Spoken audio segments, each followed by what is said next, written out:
ඔය ජීවිතේ සම්පූර්ණයෙන්ම වෙනස් පැත්තකට හරවන්න පුළුවන් ක්‍රියාකාරකමක් තමයි ඊළඟ තප්පර 30 මම වත් එක්ක කරන්නේ.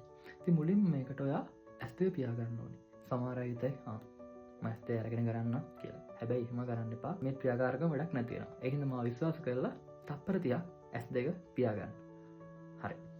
දැන් ඉතින් මවා ගන්න ඔයා දැන් ඉඳලා අවුරුදු 10කට පස්සේ දැන් ඔයා හිතනවා අක්කවල ජොබ් එකක් කරනවා. ඔයා ආසාවෙන් හිටපු ඒ ශරීරය ඔයාට අත්පත් කරගන්න බැරි වෙලා. ඒ වගේම රෝගී වෙලා.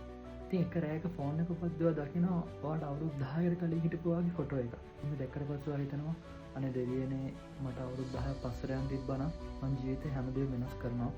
මම මෙහෙම වෙන්න දෙන්නේ නැහැ. මගේ ජීවිතේ හරියට හදා ගන්නවා.